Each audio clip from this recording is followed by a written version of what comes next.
فما كان جواب قومه إلا أن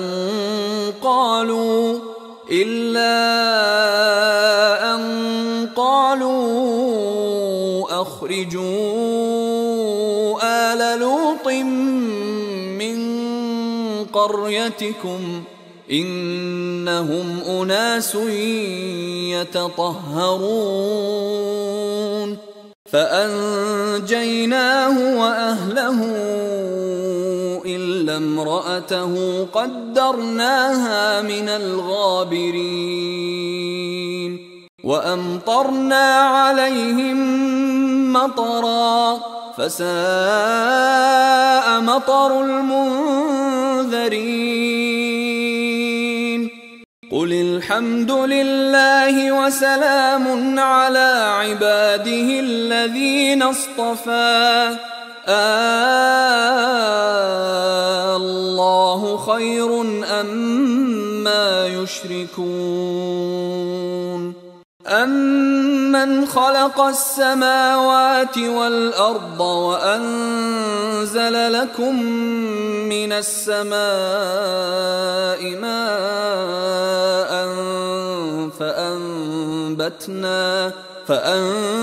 فأنبتنا به حدائق ذات بهجة ما كان لكم أن تنبتوا شجرها أإله مع الله بل هم قوم يعدلون أمن جعل الأرض قرارا وجعل خلالها أنهارا وجعل لها رواسي وجعل بين البحرين حاجزا أإله مع الله بل أكثرهم لا يعلمون أمن يجيب المضطر إذا دعاه ويكشف السوء ويجعلكم خلفاء الأرض أإله مع الله قليلا ما تذكرون أمن يهديكم في ظلمات البر والبحر ومن يرسل الرياح بشرا بين يدي رحمته أإله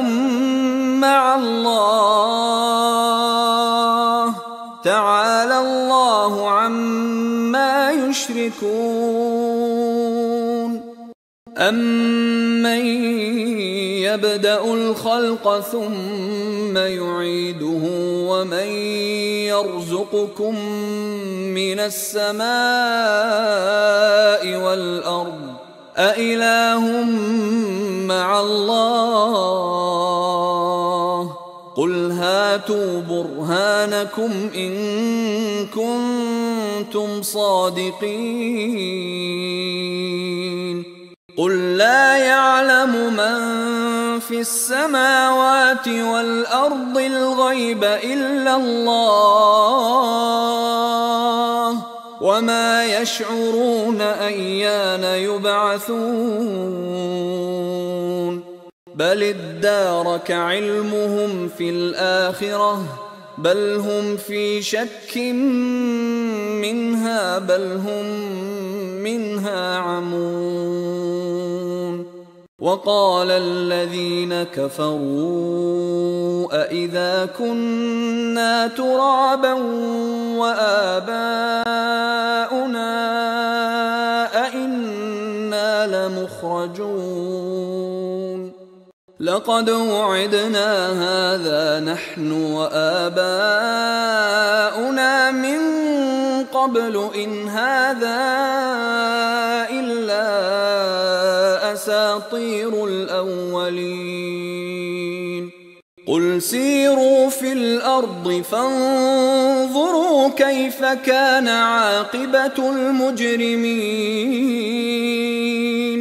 ولا تحزن عليهم ولا تكن في ضيق مما يمكرون ويقولون متى هذا الوعد إن كنتم صادقين قل عسى أن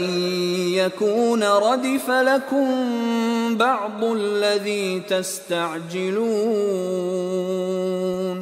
وإن ربك لذو فضل على الناس ولكن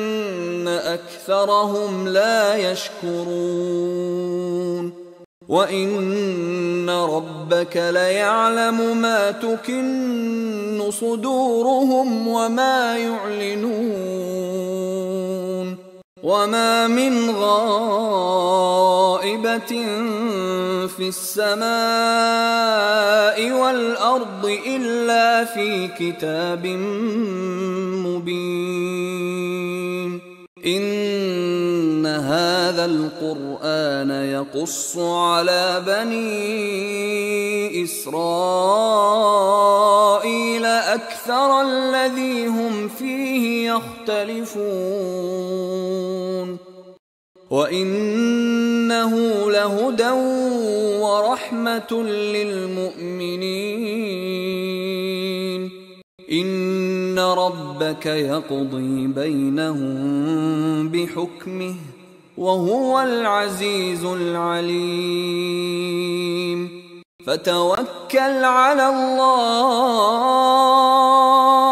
إنك على الحق المبين إنك لا تسمع الموتى ولا تسمع الصم الدعاء إذا ولوا مدبرين وما أنت بهاد العمي عن ضلالتهم إن تسمع إلا من يؤمن بآياتنا فهم مسلمون وإذا وقع القول عليهم أخرجنا لهم دابة من الأرض تكلمهم أن الناس كانوا بآياتنا لا يوقنون ويوم نحشر من كل أمة فوجا ممن يكذب بآياتنا فهم يوزعون حتى إذا جاءوا قال أكذبتم بآياتي ولم تحيطوا بها علما أم ماذا كنتم تعملون ووقع القول عليهم بما ظلموا فهم لا ينطقون ألم يروا أنا جعلنا الليل ليسكنوا فيه والنهار مبصرا إن في ذلك لآيات لقوم يؤمنون ويوم ينفخ في الصور ففزع من في السماوات ومن في الأرض إلا من شاء الله وكل أتوه داخرين وترى الجبال تحسبها جامدة وهي تمر مر السحاب صنع الله الذي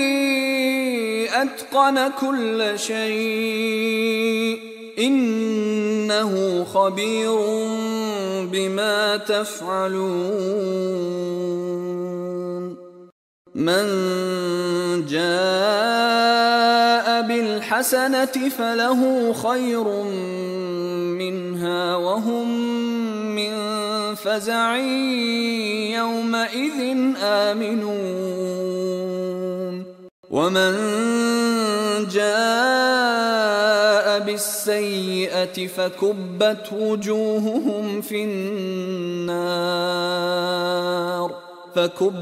وجوههم في النار هل تجزون إلا ما كنتم تعملون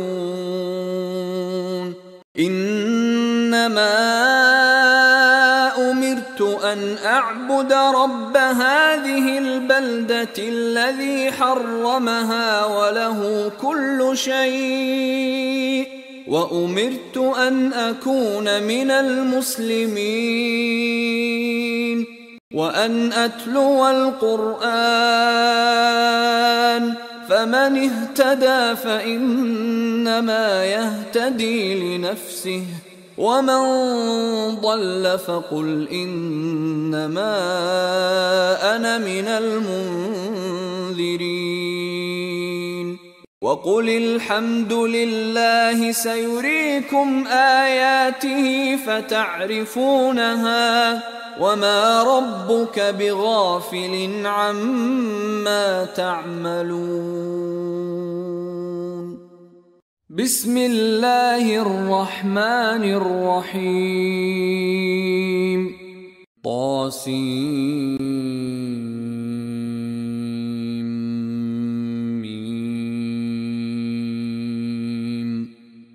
تلك آيات الكتاب المبين نتلو عليك من نبأ موسى وفرعون بالحق لقوم يؤمنون إن فرعون علا في الأرض وجعل أهلها شيعا يستضعف طائفة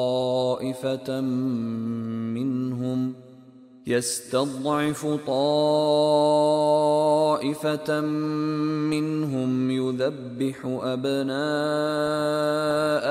ويستحيي نساءهم إنه كان من المفسدين ونريد أن نمن على الذين استضعفوا في الأرض ونجعلهم أئمة ونجعلهم الوارثين ونمكن لهم في الأرض ونري فرعون وهامان وجنودهما منهم ما كانوا يحذرون وأوحينا إلى أم موسى أن أرضعيه فإذا خفت عليه فألقيه في اليم ولا تخافي ولا تحزني إنا رادوه إليك وجاعلوه من المرسلين فالتقطه آل فرعون ليكون لهم عدوا وحزنا إن فرعون وهامان وجنودهما كانوا خاطئين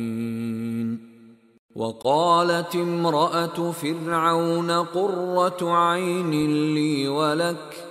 لا تقتلوه عسى أن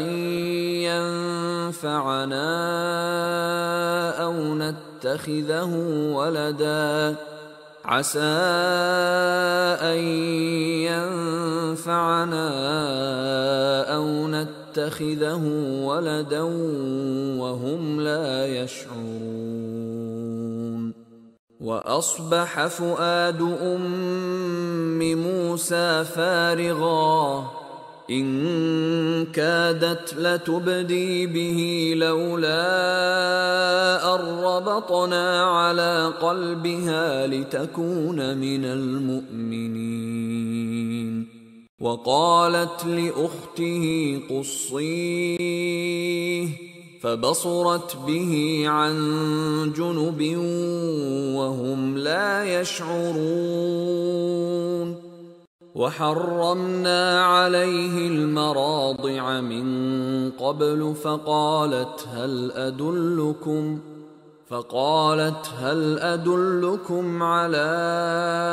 أهل بيت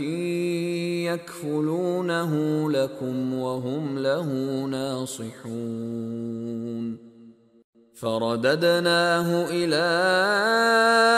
أمه كي تقر عينها ولا تحزن ولتعلم أن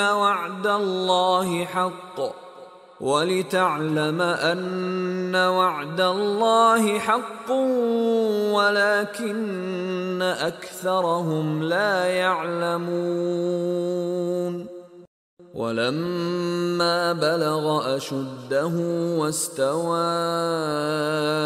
آتيناه حكما وعلما وكذلك نجزي المحسنين.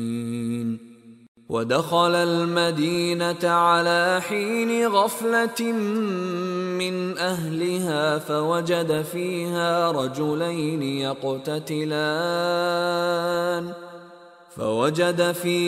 رجلين يقتتلان هذا من شيعته وهذا من عدوه فاستغاثه الذي من شيعته على الذي من عدوه فوكزه موسى فقضى عليه. قال هذا من عمل الشيطان إنه عدو مضل مبين. قال رب إني ظلمت نفسي فاغفر لي فغفر له إنه هو الغفور الرحيم. قال رب بما أنعمت علي فلن أكون ظهيرا للمجرمين. فأصبح في المدينة خائفا يترقب فإذا الذي استنصره بالأمس يستصرخه. قال له موسى إنك لغوي مبين. فلما أن أراد أن يبطش بالذي هو عدو لهما قال يا موسى أتريد أن تقتلني كما قتلت نفسا بالأمس إن تريد إلا أن تكون جبارا في الأرض وما تريد أن تكون من المصلحين. وجاء رجل من أقصى المدينة يسعى قال يا موسى إن الملأ يأتمرون بك ليقتلوك فاخرج إني لك من الناصحين. فخرج منها خائفا يترقب قال رب نجني من القوم الظالمين. ولما توجه تلقاء مدين قال عسى ربي أن يهديني سواء السبيل. ولما ورد ماء مدين وجد عليه أمة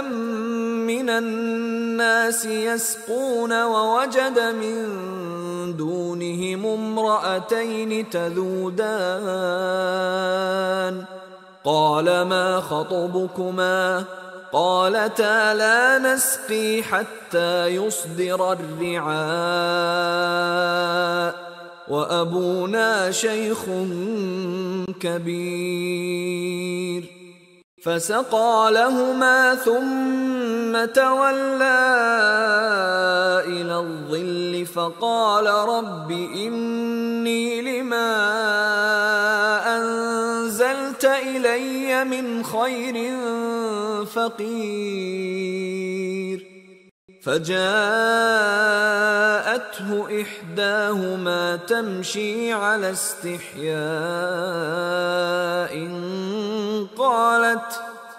قالت إن أبي يدعوك ليجزيك أجر ما سقيت لنا فلما جاءه وقص عليه القصص قال لا تخف نجوت من القوم الظالمين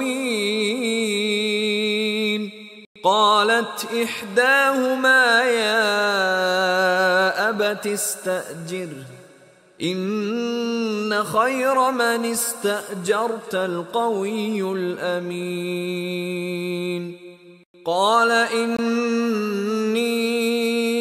أريد أن أنكحك إحدى ابنتي هاتين على أن تأجرني 8 حجج فإن أتممت 10 فمن عندك وما أريد أن أشق عليك ستجدني إن شاء الله من الصالحين قال ذلك بيني وبينك أيما الأجلين قضيت فلا عدوان علي والله على ما نقول وكيل فلما قضى موسى الأجل وسار بأهله آنس من جانب الطور نارا قال لأهلهم كثوا إني آنست نارا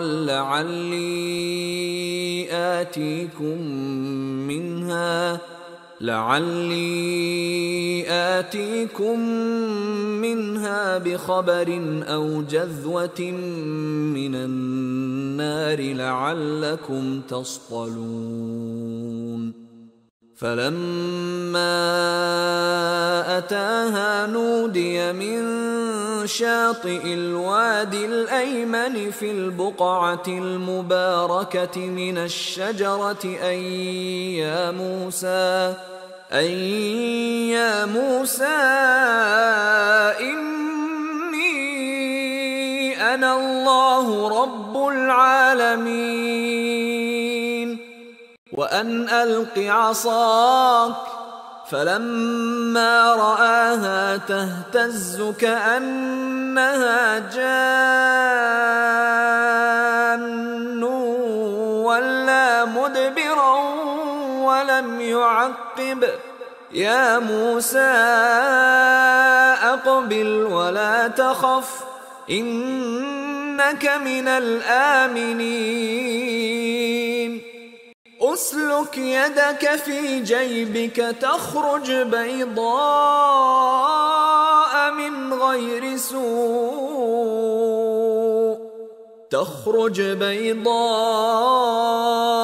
من غير سوء واضمم إليك جناحك من الرهب فذلك برهانان من ربك إلى فرعون وملئه إنهم كانوا قوما فاسقين. قال رب إني قتلت منهم نفسا فأخاف أن يقتلون وأخي هارون هو أفصح مني لسانا فأرسله معي يرد أن يصدقني إني أخاف أن يكذبون. قال سنشد عضدك بأخيك ونجعل لكما سلطانا فلا يصلون إليكما بآياتنا أنتما ومن اتبعكما الغالبون. فلما جاءهم موسى بآياتنا بينات قالوا ما هذا إلا سحر مفترى وما سمعنا بهذا في آبائنا الأولين. وقال موسى ربي أعلم بمن جاء بالهدى من عنده ومن تكون له عاقبة الدار إنه لا يفلح الظالمون. وقال فرعون يا أيها الملأ ما علمت لكم من إله غيري فأوقد لي يا هامان على الطين فاجعل لي صرحا لعلي أطلع إلى إله موسى وإني لأظنه من الكاذبين. واستكبر هو وجنوده في الأرض بغير الحق وظنوا أنهم إلينا لا يرجعون. فأخذناه وجنوده فنبذناهم في اليم فانظر كيف كان عاقبة الظالمين. وجعلناهم أئمة يدعون إلى النار ويوم القيامة لا ينصرون. وأتبعناهم في هذه الدنيا لعنة ويوم القيامة هم من المقبوحين. ولقد آتينا موسى الكتاب من بعد ما أهلكنا القرون الأولى بصائر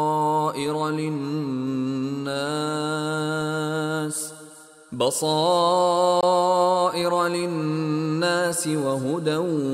ورحمة لعلهم يتذكرون. وما كنت بجانب الغربي إذ قضينا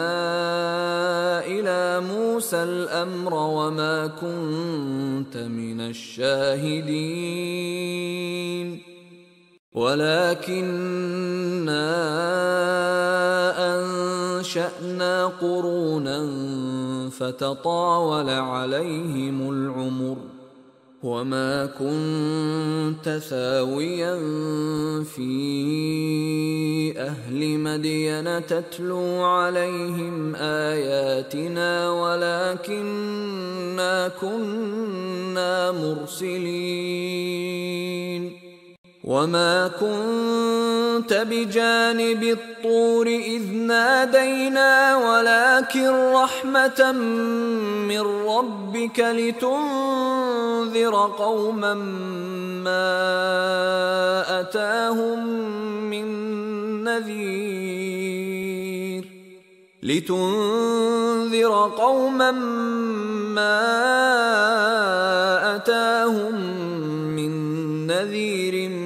من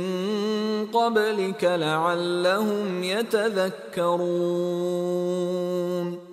ولولا أن تصيبهم مصيبة بما قدمت أيديهم فيقولوا ربنا لولا أرسلت إلينا رسولا فنتبع آياتك ونكون من المؤمنين فلما جاءهم الحق من عندنا قالوا لولا أوتي مثل ما أوتي موسى أولم يكفروا بما أوتي موسى من قبل قالوا سحران تظاهرا وقالوا إنا بكل كافرون قل فأتوا بكتاب من عند الله هو أهدى منهما أتبعه إن كنتم صادقين فإن لم يستجيبوا لك فاعلم أنما يتبعون أهواءهم ومن أضل ممن اتبع هواه بغير هدى من الله إن الله لا يهدي القوم الظالمين ولقد وصلنا لهم القول لعلهم يتذكرون الذين آتيناهم الكتاب من قبله هم به يؤمنون وإذا يتلى عليهم قالوا آمنا به إنه الحق من ربنا إنا كنا من قبله مسلمين أولئك يؤتون أجرهم مرتين بما صبروا ويدرؤون بالحسنة السيئة ومما رزقناهم ينفقون وإذا سمعوا اللغو أعرضوا عنه وقالوا لنا أعمالنا ولكم أعمالكم سلام عليكم لا نبتغي الجاهلين إنك لا تهدي من أحببت ولكن الله يهدي من يشاء وهو أعلم بالمهتدين وقالوا إن نتبع الهدى معك نتخطف من أرضنا أولم نمكن لهم حرما آمنا يجبى إليه ثمرات كل شيء رزقا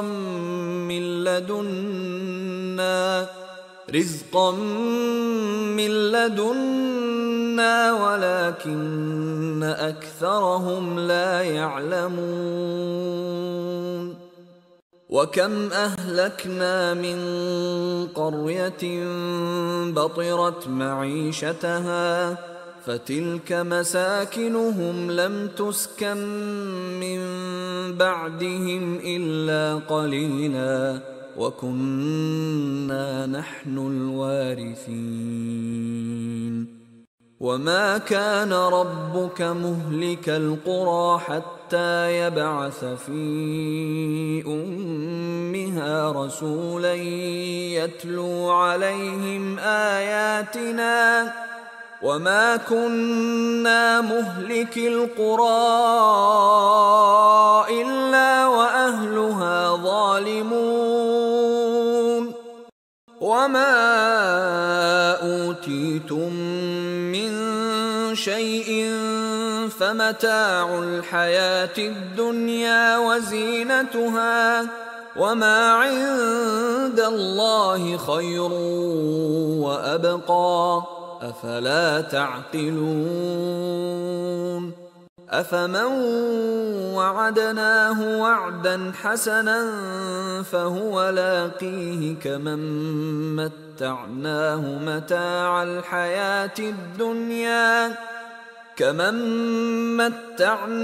متاع الحياة الدنيا ثم هو يوم القيامة من المحضرين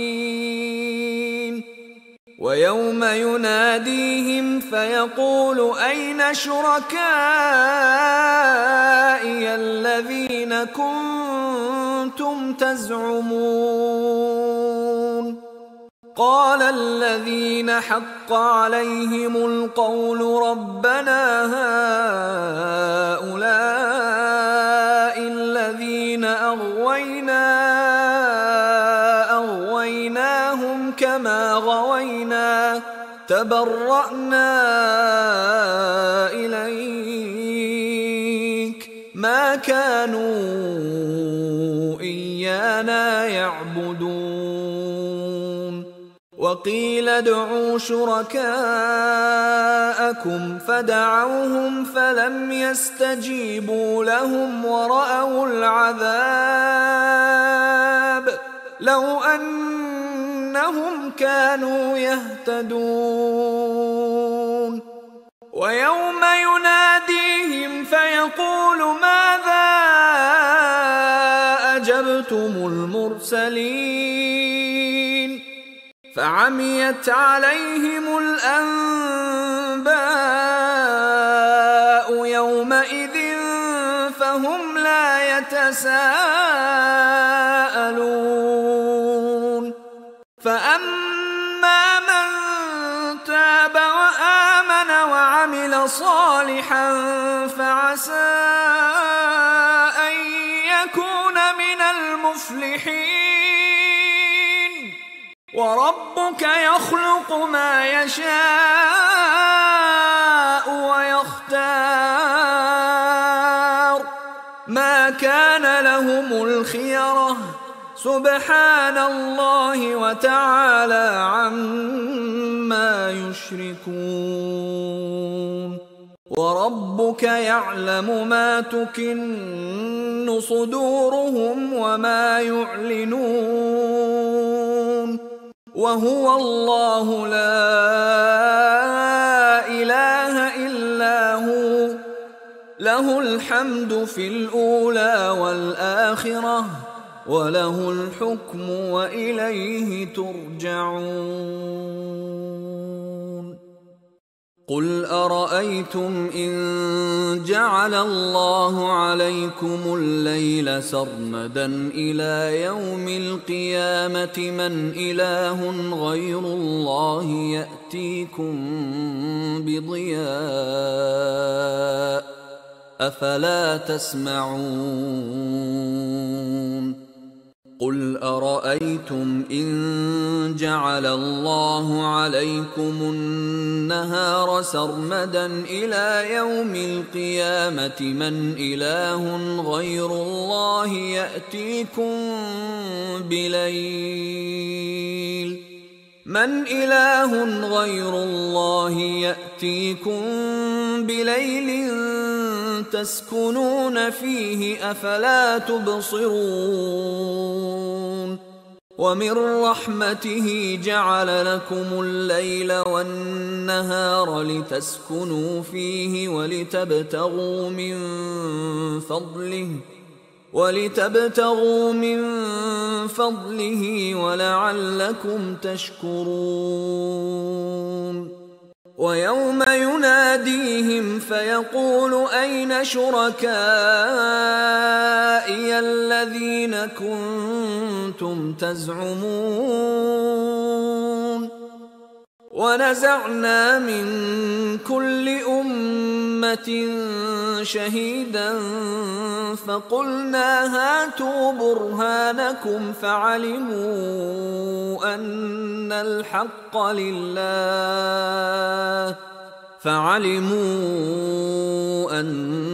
الحق لله وضل عنهم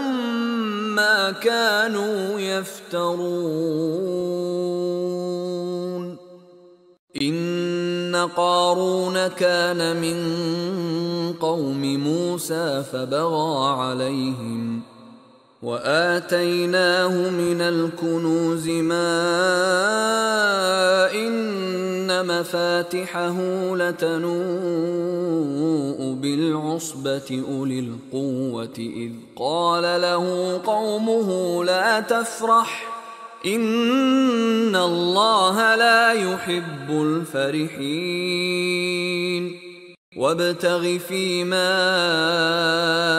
آتاك الله الدار الآخرة ولا تنس نصيبك من الدنيا وأحسن كما أحسن الله إليك ولا تبغ الفساد في الأرض إن الله لا يحب المفسدين. قال إنما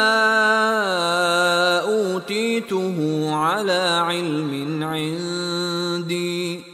أولم يعلم أن الله قد أهلك من قبله من القرون من هو أشد منه قوة وأكثر جمعا ولا يسأل عن ذنوبهم المجرمون. فخرج على قومه في زينته قال الذين يريدون الحياة الدنيا يا ليت لنا مثل ما أوتي قارون إنه لذو حظ عظيم. وقال الذين أوتوا العلم ويلكم ثواب الله خير لمن آمن وعمل صالحا ولا يلقاها إلا الصابرون. فخسفنا به وبداره الأرض فما كان له من فئة ينصرونه من دون الله وما كان من المنتصرين. وأصبح الذين تمنوا مكانه بالأمس يقولون ويكأن الله يبسط الرزق لمن يشاء من عباده ويقدر لولا أمن الله علينا لخسف بنا ويكأنه لا يفلح الكافرون. تلك الدار الآخرة نجعلها للذين لا يريدون علوا في الأرض ولا فسادا والعاقبة للمتقين. من جاء بالحسنة فله خير منها ومن جاء بالسيئة فلا يجزى الذين عملوا السيئات إلا ما كانوا يعملون. إن الذي فرض عليك القرآن لرادك إلى معاد قل ربي أعلم من جاء بالهدى ومن هو في ضلال مبين وما كنت ترجو أن يلقى إليك الكتاب إلا رحمة من ربك فلا تكونن ظهيرا للكافرين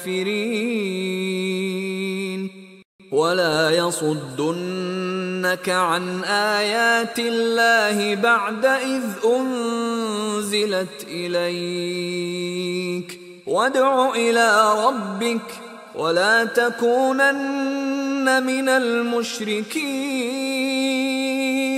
ولا تدع مع الله إلها آخر لا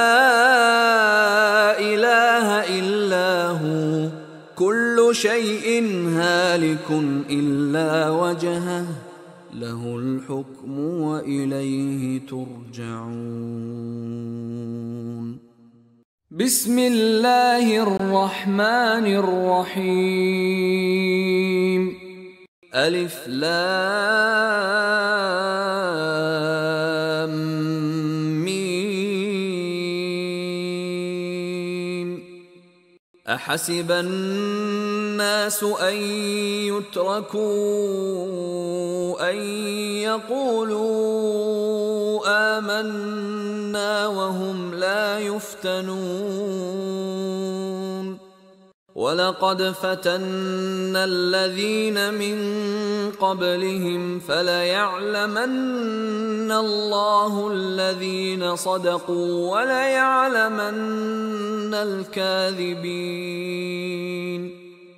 أم حسب الذين يعملون السيئات أن يسبقونا ساء ما يحكمون من كان يرجو لقاء الله فإن أجل الله لآت وهو السميع العليم ومن جاهد فإنما يجاهد لنفسه إن الله لغني عن العالمين والذين آمنوا وعملوا الصالحات لنكفرن عنهم سيئاتهم ولنجزينهم أحسن الذي كانوا يعملون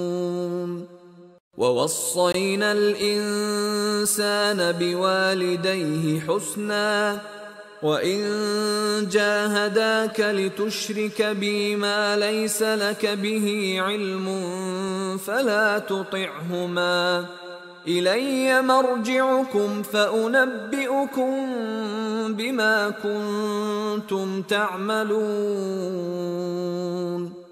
والذين آمنوا وعملوا الصالحات لندخلنهم في الصالحين ومن الناس من يقول آمنا بالله فإذا أوذي في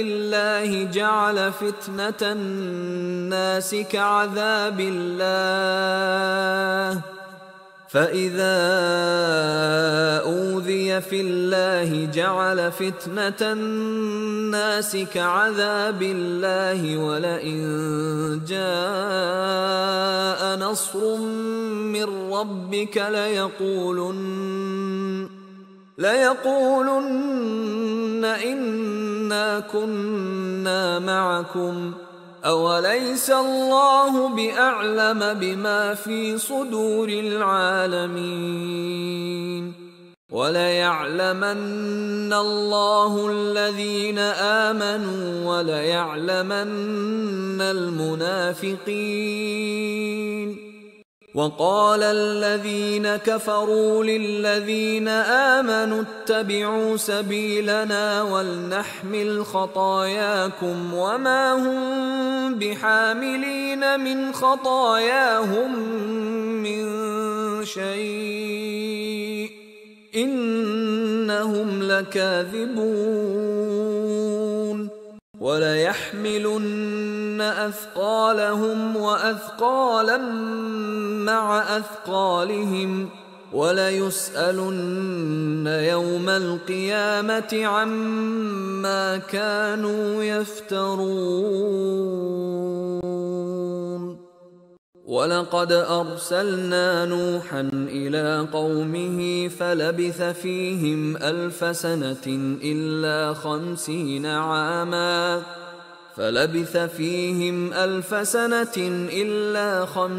عاما فأخذهم الطوفان وهم ظالمون فأنجيناه وأصحاب السفينة وجعلناها آية للعالمين. وإبراهيم إذ قال لقومه اعبدوا الله واتقوه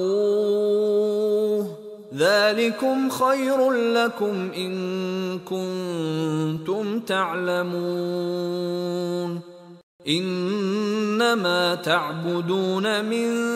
دون الله أوثانا وتخلقون إفكا إن الذين تعبدون من دون الله لا يملكون لكم رزقا فابتغوا عند الله الرزق واعبدوه واشكروا له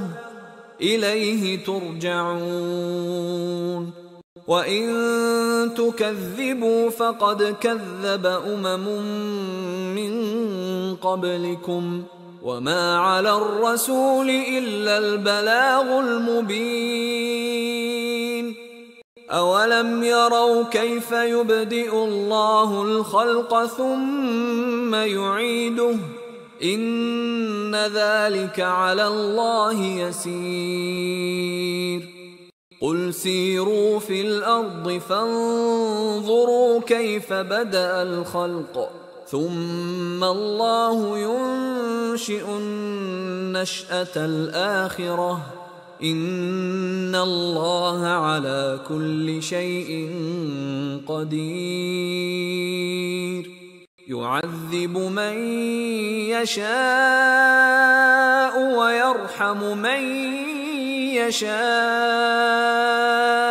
وإليه تقلبون. وما أنتم بمعجزين في الأرض ولا في السماء وما لكم من دون الله من ولي ولا نصير. والذين كفروا بآيات الله ولقائه أولئك يئسوا من رحمتي وأولئك لهم عذاب أليم. فما كان جواب قومه إلا أن قالوا اقتلوه أو حرقوه فأنجاه الله من النار إن في ذلك لآيات لقوم يؤمنون. وقال إنما اتخذتم من دون الله أوثانا مودة بينكم في الحياة الدنيا ثم يوم القيامة يكفر بعضكم ببعض ويلعن بعضكم بعضا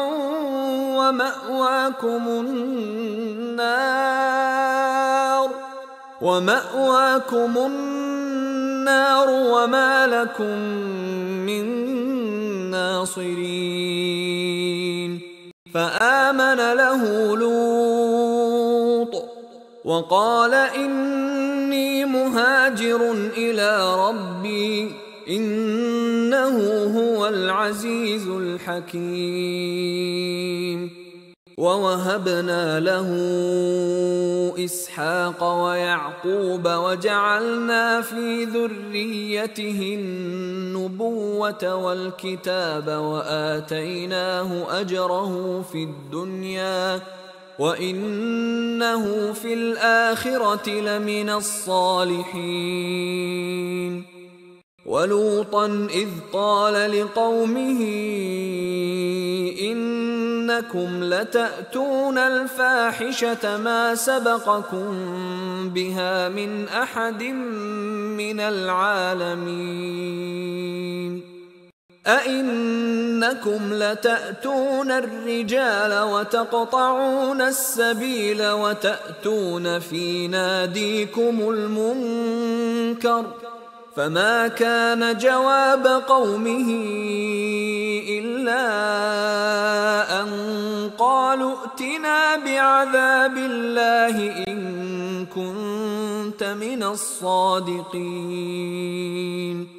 قال رب انصرني على القوم المفسدين. ولما جاءت رسلنا إبراهيم بالبشرى قالوا إنا مهلكو أهل هذه القرية إن أهلها كانوا ظالمين. قال إن فيها لوطا قالوا نحن أعلم بمن فيها لننجينه وأهله إلا امرأته كانت من الغابرين. ولما أن جاءت رسلنا لوطا سيء بهم وضاق بهم ذرعا وقالوا لا تخف ولا تحزن إنا منجوك وأهلك إلا امرأتك كانت من الغابرين. إنا منزلون على أهل هذه القرية رجزا من السماء بما كانوا يفسقون. ولقد تركنا منها آية بينة لقوم يعقلون. وإلى مدين أخاهم شعيبا فقال يا قوم اعبدوا الله وارجوا اليوم الآخر ولا تعثوا في الأرض مفسدين. فكذبوه فأخذتهم الرجفة فأصبحوا في دارهم جاثمين. وعادا وثمود وقد تبين لكم من مساكنهم وزين لهم الشيطان أعمالهم فصدهم عن السبيل وكانوا مستبصرين. وقارون وفرعون وهامان ولقد جاءهم موسى بالبينات فاستكبروا في الأرض وما كانوا سابقين. فكلا أخذنا بذنبه فمنهم من أرسلنا عليه حاصبا ومنهم من أخذته الصيحة ومنهم من خسفنا به الأرض ومنهم من أغرقنا وما كان الله ليظلمهم ولكن كانوا أنفسهم يظلمون مثل الذين اتخذوا من دون الله أولياء كمثل العنكبوت اتخذت بيتا وإن أوهن البيوت لبيت العنكبوت لو كانوا يعلمون إن الله يعلم ما يدعون من دونه من شيء وهو العزيز الحكيم وتلك الأمثال نضربها للناس وما يعقلها إلا العالمون خلق الله السماوات والأرض بالحق إن في ذلك لآية للمؤمنين أتل ما أوحي إليك من الكتاب وأقم الصلاة إن الصلاة تنهى عن الفحشاء والمنكر ولذكر الله أكبر والله يعلم ما تصنعون